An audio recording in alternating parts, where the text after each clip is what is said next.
Welcome to Voice Rising with Kara Johnstad. Enjoy weekly conversations with leading luminaries, pioneering visionaries, singers, poets, musicians, and sound healers as we explore the profound role our voice plays on the path to self-realization and global enlightenment.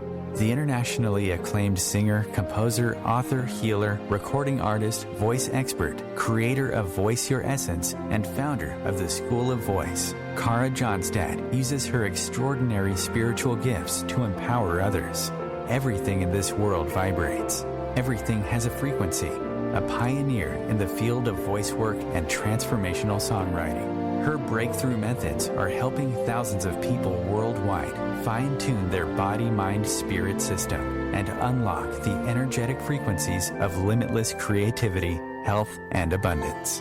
Share your voice, ask your questions, join in the conversation. Receive life-changing, positive transformation and rise together to create a sound world. And here's your host, Kara Johnstad. Hello, lovelies. Welcome to Voice Rising. With me today in studio is the singer-songwriter, author of the best-selling book, Forgiveness Made Easy, peace activist, and an expert on forgiveness and other profound methods of healing, enlightenment, and life change, Miss Barbara J. Hunt. Welcome, Barbara, to Voice Rising. Thank you, Kara. Thank you. So, Barbara, in your new book, Forgiveness Made Easy, you have written a revolutionary guide to moving beyond one's past and truly letting go by simply, and I say this with a big smile across my face, quote, simply, end quote, practicing the art of forgiveness. What is for you forgiveness? Oh, I could talk for hours and hours and hours about the multiple facets of forgiveness. And to me, in my book, I use a very specific definition because I think it's helpful to know exactly what we mean by forgiveness. And the one I use comes from one of my mentors, Kay Bradford Brown, who created the More to Life program many years ago. And his definition of forgiveness is the absolute refusal to hold ill will against someone or something for what they did or didn't do. And I'll just say it again because it's quite a big sentence. So forgiveness is the absolute refusal to hold ill will against someone for what they did or didn't do. And I really love it because it's so clear, because what we're talking about is the absolute refusal to hold the resentment, the ill will, the grudges, the gripes, the grievances, whatever you want to call it.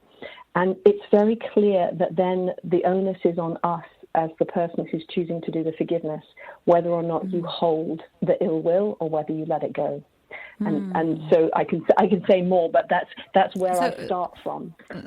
So it's in that way it empowers us. We're no longer the victims. I guess if we say I no longer hold any ill will towards something, some event, or some person, it means I am free because I no longer hold. It puts the power right back to ourselves, and in that place we can do something, right? Exactly. And what's wonderful about just making that choice is knowing that you're the one who is choosing to hold it or let it go, and then it opens up a whole nother conversation about, well, why do we find it so hard to forgive? What are we holding on to? Why are we holding on to it? What are we getting out of it? Why does it feel so difficult for us to actually find forgiveness? Right. I'm curious, in your book, which I read from front to back, it opens with the following scene, and I'm going to read a little bit from your book. The scene is as follows. "I'll never be able to forgive you for that," says Sarah. Sarah is part of in the process of her forgiveness process, she's sitting in her bedroom. The Skype connection seems to be affected by the strength of her feelings. Her image freezes momentarily. And you, Barbara, as her coach, you're at your computer thousands of miles away, facilitating an imaginary conversation between her and her father. And she's got to this part in the conversation in her memory where she's telling him everything she wanted him to hear right to his face, the anger, the pain, and detailing his behavior and how that was very hurtful for her. Now, this is my question, or what I would like to explore with you, because as you know, I'm passionate about voice. I know you're also passionate about voice. We always come in healing to exactly this place of voice, how it's so important for us to be heard, and it's so important for us to voice where we've been hurt and how we've held back our feelings, and how we can give voice to those feelings and honor that through whether it's journaling or speaking or storytelling, dialoguing. Talk to me about the role that our voice plays in the forgiveness process. Beautiful question. I totally agree with you that voice is key. And so that I would say there's two things. One is it really is important, and I would love to be able to prove this using neuroscience, and I'm sure it will become proven, that when we say things out loud, even in our imaginations, it's as if we've been able to have the conversations that we may never have had in the past, would never be able to have in the present, or could never imagine having in the future. So being able to voice things and actually using your voice rather than writing things down. I think writing things down is excellent. However, I think it's more powerful that we use our voices and our throats. And that is particularly important, I think, in cases where people have suffered any kind of sexual abuse, or when they didn't say no clearly and set a boundary because they couldn't, often because they're too young. So when they have the opportunity to actually say those words, it can be very powerful to release that through the voice. And then the other part of this is being able to voice the things that you are ashamed that you want to voice, or things that you think you can't say. I often have clients who say, well, I would feel disloyal to my parents because I know they were trying to do the best they could. But in the process that I use, you're allowing the younger version of yourself or the present version of yourself to just say, ouch, that wasn't the way I wanted it to be. When I was sent to boarding school, I wasn't asked. When we moved house, no one asked me if it was okay if I left my best friend behind, or or whatever the example is. And so for one of my particular angles, if you like, on forgiveness is to forgive the things that we don't even think we need to forgive. For example, and I talk about this a lot in the book, my mother had multiple sclerosis from the time, when I was a baby, but she started getting significantly ill and more disabled from when I was in my teens, so when I was about 15. And you don't want to admit that you resent your beloved parent for being ill, because what kind of awful person does that? But actually, I think we do hold resentment. And because really resentment means wishing things were different, wishing things were a different way from the way they are. And so being able to admit those things out loud to another person or to the air, however you're doing your process, maybe to your therapist, or to you can do it out loud on your own, but I always say if it's something significant, you want to be working with somebody, because there's something wonderful about being heard and knowing, like just before we started the call, you were talking about darkness, about admitting the darkness in us.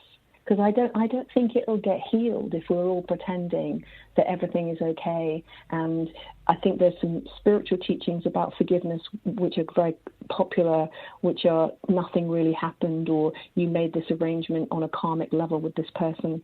And in some ways that doesn't honor the darkness. It doesn't honor the pain or the suffering that the person experienced. And so what I'm really clear about doing with my process is allowing the darkness and allowing it to be expressed through the voice in particular. And allowing it perhaps not to be labeled as only negative. I think, you know, there are some parts in your book that we have to remind ourselves that darkness has gotten a bad rap. You know, I was thinking about this actually. We are in the midst of a pandemic, and today the headlines was, you know, Black November, and it was something bad. And I think that we as a society and as a world can stop with labeling blackness. As we know, trees, the mighty oak tree grows in the darkness. Babies grow in the womb of the darkness. And we too are shaped through hurtful experiences. And they can, if we practice the art of forgiveness, make us much more resilient. Barbara, you are a songwriter, and I do want to play some of your music. It's music that I know for many years. The first song we're going to play is a song that I believe I heard already in 2016 or 20, I can't remember, but it's something that hasn't left me.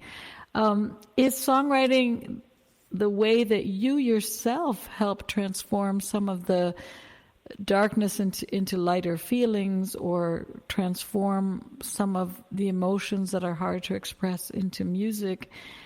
And how do you use songwriting in that forgiveness practice? Oh, yes, definitely. I think I've always processed my emotions through my songwriting. And I think you're going to play Amazing Grace. Yes, we are. The first one. Yes. Yes.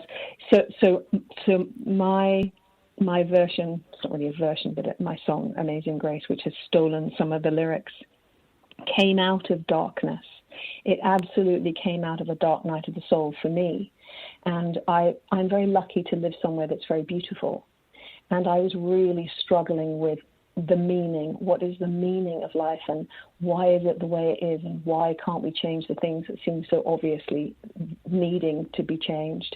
And I was really in a very dark place personally, and in terms of my relationship with the world.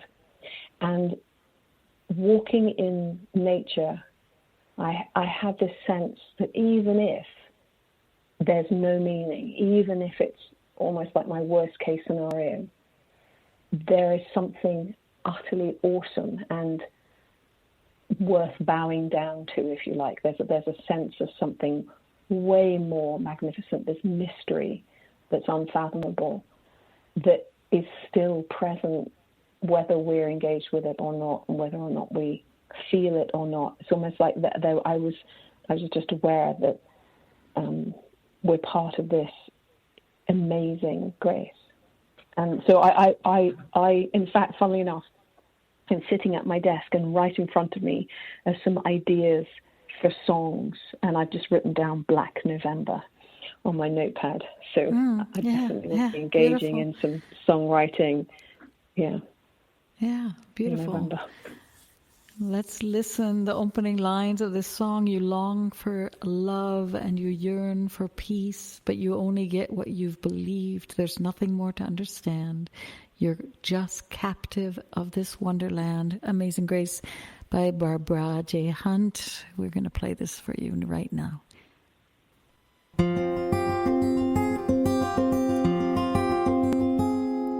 You long for love and you yearn for peace, but you only get what you believe. There's nothing more to understand. You're just captive of this wonderland. So you wonder why, and you question deep, and you search beyond the shores of sleep, and knowing you will never know, you stand in awe before it all.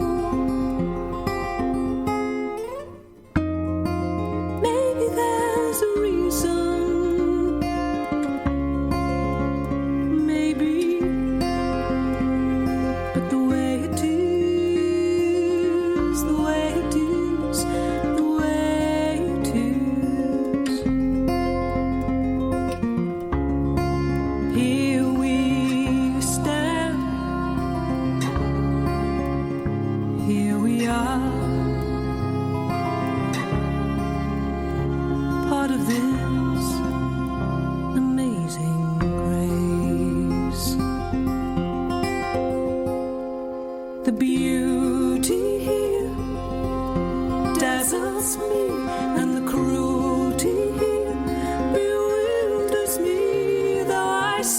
myself in all I see, in misery and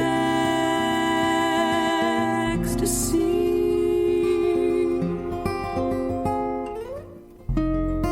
Amazing grace, how sweet the sound that saved a wretch like me. I once was lost, but now I'm sound. Was mine, but now I'm free. And the wind, the rain, and the burning sun are just passing thoughts of the Holy One, and nothing lasts. It all decays, and all that lives will pass away. Maybe there's a meaning, maybe, but the way it is, the way it is, the way it is, the way it is, the way it is. Here we stand, here we are, part of this amazing grace. Here we stand, here we are, in awe of this amazing grace.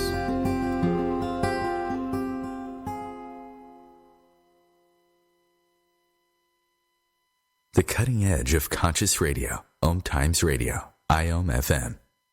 OMTimes magazine is one of the leading online content providers of positivity, wellness, and personal empowerment. A philanthropic organization, their net proceeds are funneled to support worldwide charity initiatives via Humanity Healing International. Through their commitment to creating community and providing conscious content, they aspire to uplift humanity on a global scale. Connect at omtimes.com. OMTimes, creating a more conscious lifestyle. Hi, this is David Strickle. I'm excited to share my brand new show, The Stream of David Live, right here on OMTimes Radio. Each week I'll have exciting guests and I'll channel the eternal wisdom of the stream, a group of non-physical entities whose teachings have transformed lives all over the world.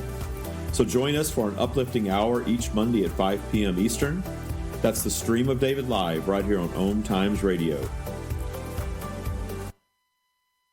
With happy clients all over the world, Kara Johnstad knows that your voice is the missing link to more authenticity, abundance, creativity, and health.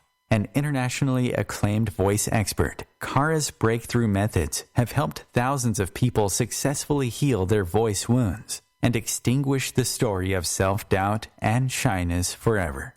Join in group trainings, attend online sessions, schedule one-on-one time, and invite Kara to work with your organization and community. Get started today. Go to www.karajohnstad.com and receive a special guided meditation designed to fine-tune your inner voice and welcome you on the voice journey. A social distancing tip.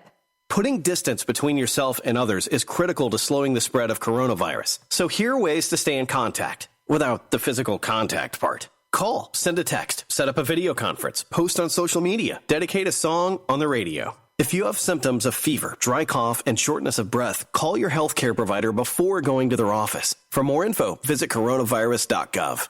Let's all do our part, because we're all #AloneTogether. Brought to you by the Ad Council.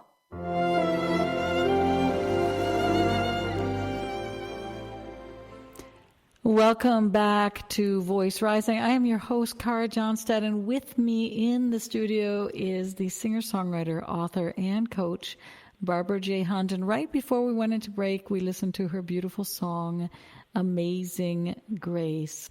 So, Barbara, I want to lead us into a very big question we have as souls on this earth connected to our voice. Martin Luther King Jr. said, "Our lives begin to end the day we become silent about things that matter." And you are a singer-songwriter, so I was going to ask you, what draws you to raise your voice in this world?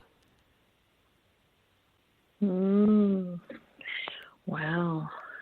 Yeah. I think...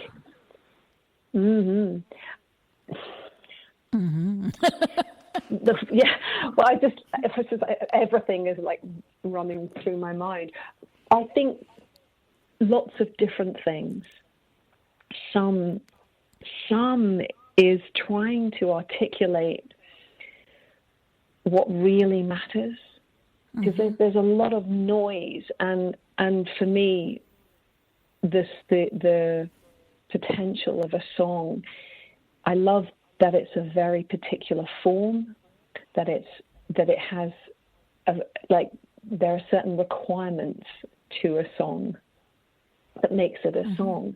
And so you're having to be incredibly efficient, if you like, and accurate with the emotional transmission and the craft of communicating it. And I think there's both the energetic transmission, and then there's the breadth of what you're trying to summarize. And for me, what works most is when it feels like it's coming absolutely out of my heart. And I know there are some amazing story songs in the world and other fun things, but for me, it comes straight out of my response to life, to injustice, to emotional trouble. One of the new songs I've been working on recently has been in response to some of the clients that I work with and their commitment to changing and to not carrying on their old patterns and their stories. And I occasionally actually use the art of songwriting as a way of channeling things that I don't know any other way of processing. And so I feel like songwriting, and I don't know if you have the same thing, but it's like it's a response. It's a response to life. And I feel incredibly privileged that I was given an instrument when I was in my teens so that I was able to help that happen. I do feel very lucky for that. Yeah, I always sense when I coach and or accompany people in writing their songs, I do sense that songwriting and then standing and singing is really powerful magic. It's like one thing to get it all out on the page. That's really quite a process. If people have gone through a lot of hurt and pain, and the next thing to speak it clearly. And I think you articulated that so beautifully, that a song is like a container. There are certain requirements, and we can't go 500 pages or 600 pages into our story. We have to distill it, and we have to reduce it. And but I've seen people, they write the song, but if they have that opportunity, or if they want to take it, that they then sing it for other people, that they stand front and center in the lights, or even in candlelit room. I mean, we don't have to go the other extreme, but them sharing that and putting it into melody and a rhythm that will then enter other people's bodies. There's something that happens which I find so fascinating. It's a freedom because the people listen and they hear, and oddly enough, our pain is then shared or distributed amongst us all, that we can collectively carry then that story, and we're not having, the songwriter doesn't have to carry it all by themselves. you know. It's something really magical. The word vulnerability comes into your work, and it has its Latin roots. It's coming from the word wound. And so when we're vulnerable, we're actually open to be wounded. And if you think about it, the human being we are so tender, we are so fragile. But often when we think about vulnerability, we're not even thinking about that physical fragility. We're thinking about the emotional vulnerability. Talk to us about vulnerability and why we need to make friends with it in order not only to write great songs, but in order to practice the art of forgiveness. Oh, yeah. I think maybe fragility is and vulnerability are what makes us human. Mm-hmm. And I'm just thinking of the beautiful Sting song, Fragile. Mm-hmm. And there's a live version that he does with Stevie Wonder, where Stevie Wonder plays the harmonica. Mm-hmm. And honestly, it's like he goes directly mainlining just pure consciousness through his harmonica. It's just extraordinary. I love it. It makes me cry every time I hear it.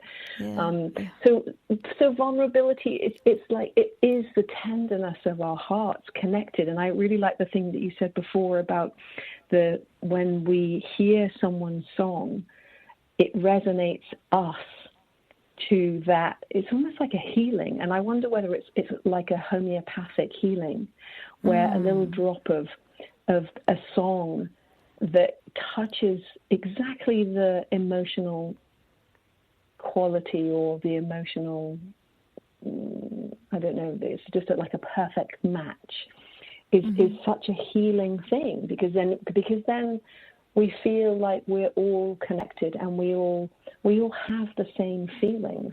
Sorrow, we all experience sorrow, we all experience grief, loss, sadness, and also joy and bliss and excitement and passion. So there's something about being vulnerable that we often think of it as the darker feelings, but there's a vulnerability in letting yourself be very joyful. And especially in certain cultures like the British culture, to really let yourself also in the German culture, whatever it. Yeah, true. Whatever the real feelings are, the full feelings. So vulnerability, because everything is so uncertain, and if anything that we're experiencing at the moment in the current circumstances is how out of control we are of things, and how vulnerable we are to changes. And also, I think, the simplicity of what we actually need.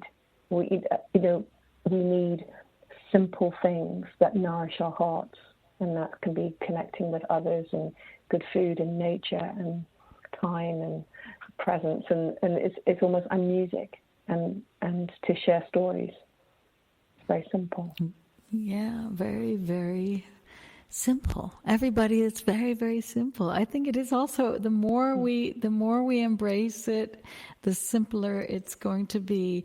There's a quote that also inspired you, and it has inspired many people on the path. And the first time I heard it, I did have to blink, 3 times in a row and say, wow.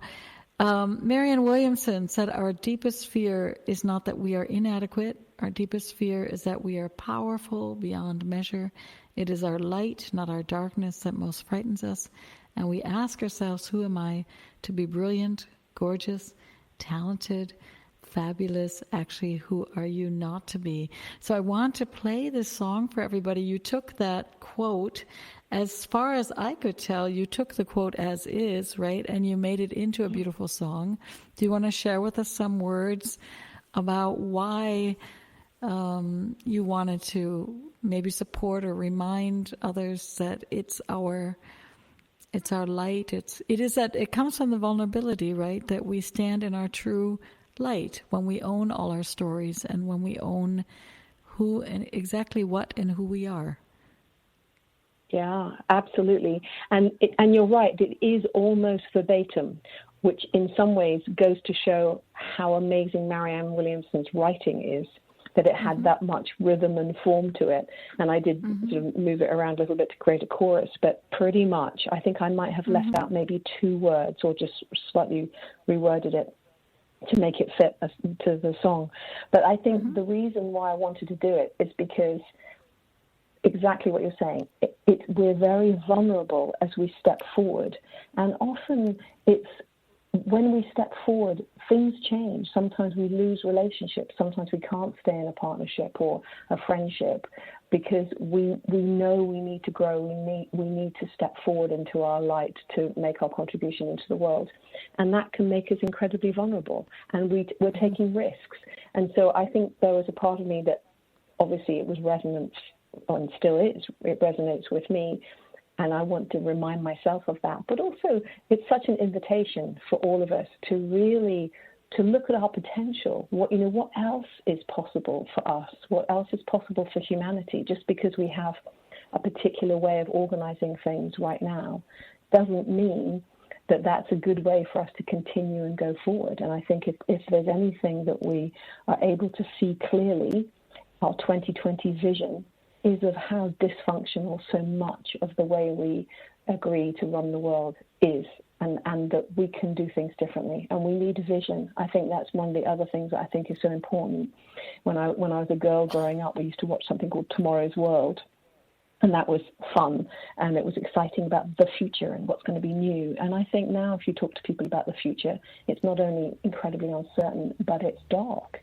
And we don't know. And so I really want to sponsor vision that's powerful and inspiring and that we can all get behind. And I think this song helps to do that. Let's listen into this song and we'll be into gorgeous and brilliant.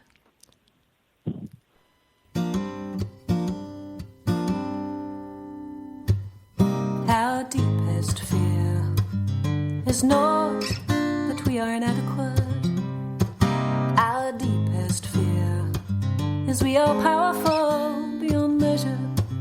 It is our light, not our darkness, that most frightens us. We ask ourselves, who am I to be? Brilliant, gorgeous, talented, fabulous. Brilliant, gorgeous, talented and fabulous. Brilliant, gorgeous, talented and fabulous. Actually, who are you not to be? You are a child of God. Your playing small does not serve the world. There's nothing enlightened about shrinking so that other people won't feel insecure. We were all meant to shine like children do. They know they're brilliant, gorgeous, talented and fabulous. Brilliant, gorgeous, talented and fabulous.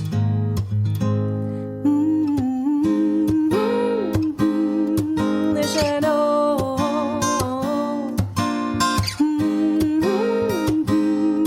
They should know. They should know.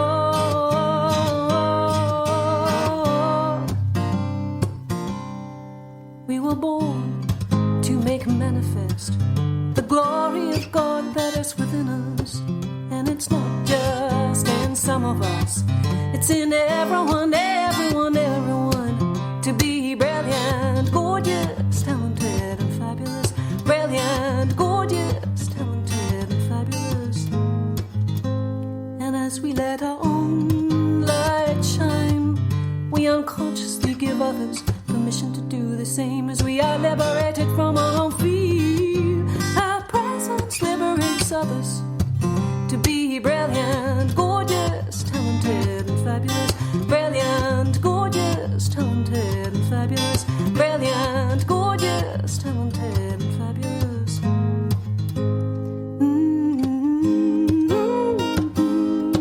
We shine on.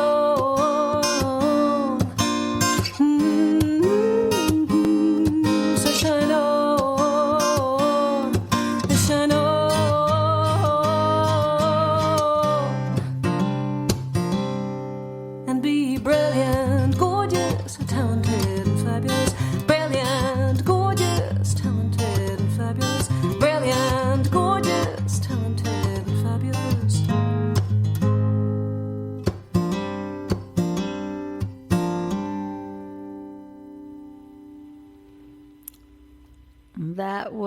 Barbara J. Hunt with a beautiful song for us. Barbara, I know we're going to head into a break in a few minutes, but tell me, why are we so scared to stand in our full light, our full radiance, our full vibration, our full sensualness, our full presence? It's a really good question, Paula. I think it's that our programming from our early childhoods is all about keeping us safe and limited, and how we fit into the world we're born into and the world we grow up in. And the patterns that we learn don't grow with us. It's almost like we grow and the patterns restrict us. And so I think it feels dangerous for us to let go of the old ways of being, and this is, in other words, the spiritual path, is letting go of the old ways of relating to life and yourself and to everything, and letting go of everything that you thought you were, which is ego death. So that's terrifying to the ego. And I think we're afraid of our own power and stepping forward. And I do think it's back to what I was saying a little bit before about leaving the ones that we love behind. Who is going to walk with me if I'm going to step forward in this way? And do I feel strongly enough that I want to walk forward, even if I'm walking forward on my own? And we're such social creatures that I think that we hold ourselves back in order to be with the people that we love, even when we outgrow them. Oh, powerful, powerful, Barbara. We're going to take a very short break, and then we're going to be back with more of Miss Barbara J. Hunt today.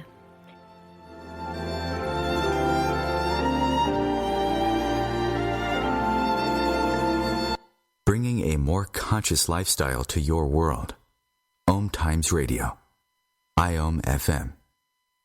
Ascending Hearts is no ordinary dating site, but a spiritual dating site with a purpose, to link you with your soulmate.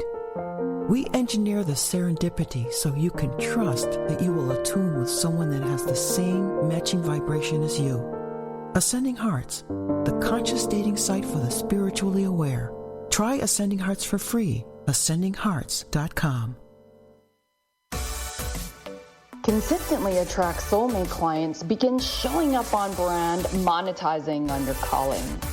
Welcome all spiritual coaches, leaders, healers, light workers, and practitioners to a show that turns you on in your business and amplifies your magnetism. I'm host, catalyst, and spiritual business coach Rosalind Fung, and I'm here to journey with you into the juicy and help you discover where the real gaps are. Ignite your mindset and soul with strategies and systems as each episode takes you to the sweet spot that activates your soulgasmic business by tuning in on Tuesdays at 10 a.m. Mountain. Join me for your light language activation, and let's magnetize and monetize. Imagine being fired because of who you love. Imagine being denied medical treatment because of who you marry. Imagine being evicted because of who you are. Millions of Americans don't have to imagine this. They have to live it. Because in 31 states, it's legal to discriminate against LGBT people. Get the facts at beyondido.org. Brought to you by the Gill Foundation and the Ad Council.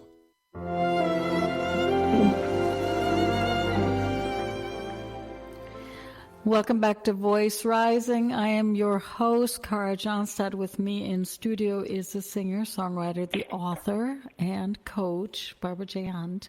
She's right here with us. We were listening to her song right before the break, and these are some of the words: gorgeous, brilliant, talented.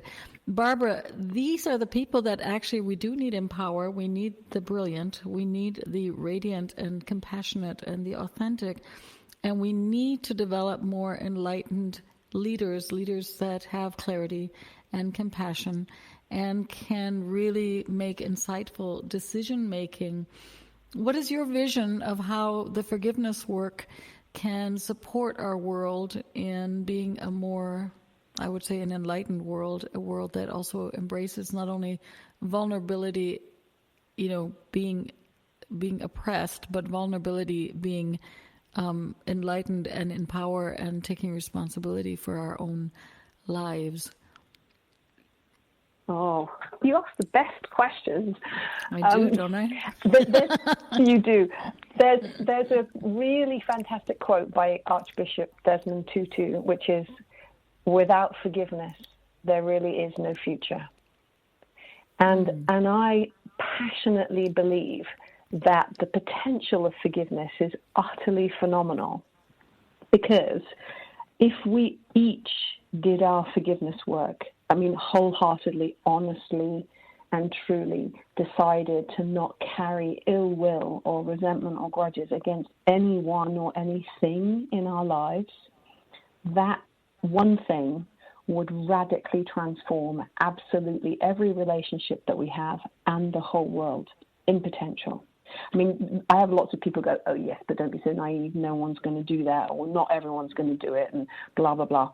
So I get it's a vision. We call it a vision, and it may well be our only route to getting to where we want to get as one humanity, because we need to work out how to manage our differences. And right now, especially again in the world, it seems rife with division, divisiveness, challenged opposition, and hardly anyone is saying, okay, how do we work through this? How do we get people agreeing enough to be able to build something else rather than just destroying each other? And I think the internet is very challenging, because it's very easy to be positioned and to be unkind to people, and all the trolling and all the misinformation. It's a minefield out there. So my vision is that if each person did their forgiveness work, you make your list of all the people and things that you need to forgive, and then you start working through them. If we're in the UK in lockdown for 4 weeks, so that's long enough probably for anybody to do all their forgiveness work. And it would be such an interesting social experiment. And I think one of the reasons why people, wouldn't it? Why we don't is there are too many obstacles to forgiveness, which I can talk to you about later if you want. But the maths, if you like, and I wrote this equation out a little while ago. I had this bit of a brainstorm, and it's a bit like Einstein's theory of relativity, E equals mc squared, which is global peace equals forgiveness in every heart times 7 billion. So it's the same mathematical model. And I think if we genuinely did not hold our ill will against each other, we would be able to better find common ground. I think that's so beautifully said. And I think that it's also an invitation. So we feel a bit shy, so we say it's a vision, but we know how much energy is set free if we forgive one person, right? And then while you were speaking at the beginning of the show, you even mentioned, that your parents didn't ask you to move to the other city. And suddenly I had memories that popped up, and I thought, wow, that's true. Like, how many times was I just taken somewhere? And, think local. If we do start forgiving each other and the things in our lives, I think we can have world peace. And now it's a question coming back to your last song. Is that really what we want, right? If we stood in the fact that we can have world peace, we tend to think, that it's possible. I know that it's possible. We know that quantum physics tells us that if we all align, it is possible immediately, like you said with your, your Einstein quote. And now it's a question that Marianne Williamson, in a way, it was something a little bit different, but now it's a question: why are we not standing in that beauty and brilliance? Why are we not standing in peace? It's our own question to ask ourselves, and not to say it's not possible, because it is possible. So it's just maybe it's a new song, right? It's a new song. It's like, who are we not to be in absolute peace with everything? And if we do take that as the invitation, it's a good time to lead into your another song that I think, tell us a little bit about it. You brought out also a rendition of Dona Nobis Pacem, which is Let There Be Peace. Some people say Pacem, some people say Pacem. I'm not actually sure. I've heard both variations, so you can share with us the right one. And then share with us a little bit why it was written, I believe, for the vision of world peace. Mm-hmm. Yeah. Well, because I'm so passionate about our potential, and I want to hold humanity accountable to that potential, and I want to champion that vision, and I think so. The reason I wrote the song was because I had recently got some. I recently got a digital audio workstation. It was one of my early efforts. I just thought, I just want to do something. And it was very simple. I just had the sound of the bell, and I love doing that more meditative thing. And because I've mainly been an acoustic singer-songwriter with very usually stringed instruments, which I love, but I wanted to do something a bit different. I also sometimes do dance music, and so I wanted to do something that was more chilled out and meditative. And because I have been, I've been on a spiritual path, I think, since I was 15, maybe, or before that, because I was brought up in the Catholic faith. But I think I have been really drawn to certain paths and certain teachings. So I haven't necessarily limited myself to one. I call myself an ex-Catholic Sufi evolutionary, because that's kind of where I'm at the moment. And so I wanted to bring something together that included and honored some of the religious traditions that we already have some of the spiritual traditions that already exist. Mm-hmm. And to use the words for peace, because normally if it's a spiritual piece or a religious piece, it's in one language. It's just in the language of that tradition. So I mean, maybe there are lots of other songs, I just wasn't aware of any. And so that was what I wanted to do. I just wanted to make it very simple and very meditative, and to be a transmission of peace. And then also the little video that goes with the song is quotes about forgiveness, including one of my favorites by William Ury, who's a peace negotiator. And he says what you'd said earlier, that we already know how to feed everybody, how to clothe everybody, how to make enough food for everybody. But what we don't have is the willingness to work together. And he said if you'd asked him many years ago what were the strategies to peace, he would have said, well, we need to, sit down at the table, and we need to negotiate, and we need to work it all out. And he says, if you'd said at the time that the inner work was the individual inner work, he wouldn't have believed you that was actually the powerful strategy. And he knows that is the case now. So in some ways, he's arguing the same thing as me. It's our individual, collective act of amnesty for humanity when we do our own forgiveness work. Beautiful. Let's listen to your song, Dona Nobis Pacem. Oh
Shalom, shalom,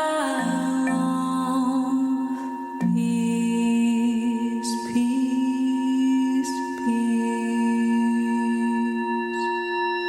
Om Shanti, Shanti, Shanti.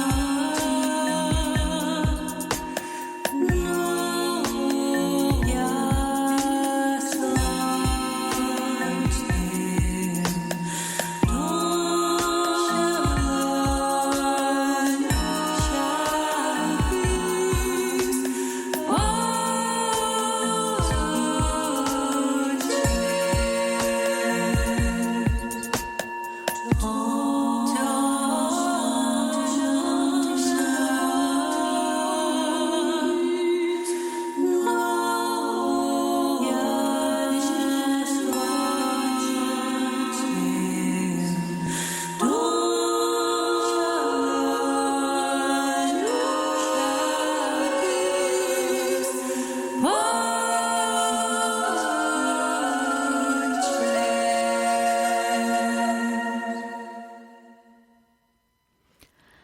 We are at Voice Rising. I'm your host, Kara Johnstad, and I am in studio with Barbara J. Hunt. That was Dona Nobis Pacem. Barbara, I feel like I could talk to you forever. Our time is just, coming for today to a close, but I would love to explore all of these things with you further. There's a passage in your book which touched me deeply because it talked about not calling our feelings positive or negative, but seeing them as either, and let me get this right, seeing them not separating you and from yourself or connecting. I didn't say that very well. Actually, I wrote it better than I just read it. Like not seeing positive, negative. Happiness is not positive and sadness is not negative. You talked about how feelings either can connect us to each other and to ourselves, or they can keep us from each other and ourselves. I thought that was so beautifully said. And in the tiny time that you have left, what would you like to share with us about just being one with those emotions, that energy and motion that we are? And I don't know, what would you like to share with us in 200 seconds? Well, one, I have to acknowledge Brad Brown again for that angle about feelings, about emotions. And I think it's a bit like all notes of music. There aren't any notes that are horrible. There are just some intervals that sound more beautiful than others. And I think that's if we have an attitude towards our emotions that we're given information, they tell us things. I mean, so anger, although it wants us to separate, somehow it's putting distance between us and another thing. Sometimes you can be inspired into action by anger. But I think what happens is that if you hold on to the anger, you just feel angry, but you don't necessarily act. And I think that's why I feel forgiveness is so important right now, because your hate isn't helping, but your forgiveness will. Beautiful last words. Your hate is not helping, but your forgiveness will. Thank you so much, Barbara, for being on the show today. Really, I could talk to you for hours, weeks, years. You do such important work in our world, and I thank you again for joining me at Voice Rising. Such a pleasure. Thanks so much for having me, Kara. It's such a pleasure. Thank you. Thank you.